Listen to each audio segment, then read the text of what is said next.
ಬೀಳಿಸಿದ್ದು BJP ಅನ್ನೋ ಡಿಕೆಶಿ ಹೇಳಿಕೆಗೆ ಯಡಿಯೂರಪ್ಪ ತಿರುಗೇಟನ್ನ ಕೊಟ್ಟಿದ್ದಾರೆ. ಡಿಕೆಶಿ ಇಂತ ಹೇಳಿಕೆ ಕೊಡೋದ್ರಲ್ಲಿ ಪ್ರವೀಣರು. ಒಕ್ಕಲಿಗ ಸಮಾಜ ಸೇರಿ ಎಲ್ಲಾ ಸಮುದಾಯ ಒಟ್ಟಾಗಿದೆ. ಎಲ್ಲದಕ್ಕೂ ಡಿಕೆ ಶಿವಕುಮಾರ್ ಅವರೇ ಉತ್ತರ ಕೊಡ್ತಾ ಇದ್ದಾರೆ.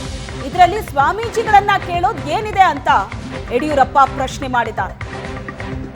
ಡಿಕೆ ಶಿವಕುಮಾರ್ ಅವರ ಹೇಳಿಕೆಗೆ ಯಡಿಯೂರಪ್ಪ ಪ್ರತಿಕ್ರಿಯೆ ಕೊಟ್ಟಿದ್ದಾರೆ.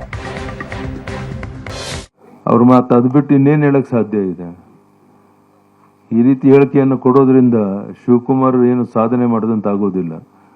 ಇವತ್ತು ಒಕ್ಕಲಿಗ ಸಮಾಜ ಇರಬಹುದು, ಎಲ್ಲ ಸಮಾಜದವರು ಒಟ್ಟಾಗಿ ಒಂದಾಗಿದ್ದಾರೆ. ಯಾವುದೇ ಕಾರಣಕ್ಕೆ ಯಾರೊಬ್ಬರು ಸಹ ಆ ಕಡೆ ಹೋಗೋದಿಲ್ಲ. ಅದು ಹೋಗಿ ಮಾತಾಡಲಿ ಶಿವಕುಮಾರ್ ಹೋಗ್ಬಿಟ್ಟು. ನಾನು ಉತ್ತರ ಕೊಡೋಕ್ಕಾಗತ್ತಾ ಅದಕ್ಕೆ? ಶಿವಕುಮಾರ್ ಎಲ್ಲದರಲ್ಲೂ ಪ್ರವೀಣ್ ಇರೋದರಿಂದ ಅವರೇ ಹೋಗೋದ ಮಾತನ್ನ ಸ್ವಾಮೀಜಿಯವ್ರ ಹತ್ರ ಕೇಳಲಿ. ನಾನು ಅದಕ್ಕೆ ಯಾವುದೇ ಉತ್ತರವನ್ನು ಕೊಡೋಕೆ ಇಷ್ಟ ಪಡೋದಿಲ್ಲ. ಅದು ಸ್ವಂತ ಅವರ ಅಪೇಕ್ಷೆ ಏನಿದೆಯೋ ಅದು ಮಾಡಲಿ. ನಾವು ಅದು ಯಾವುದ್ರ ಬಗ್ಗೆನೂ ತಲೆ ಕೆಡಿಸ್ಕೊಳ್ಳೋಕೆ ಹೋಗೋದಿಲ್ಲ. ಆ ಬಗ್ಗೆ ಹೆಚ್ಚು ಮಾತನಾಡೋಕ್ಕೂ ನಾನು ಇಷ್ಟಪಡೋದು.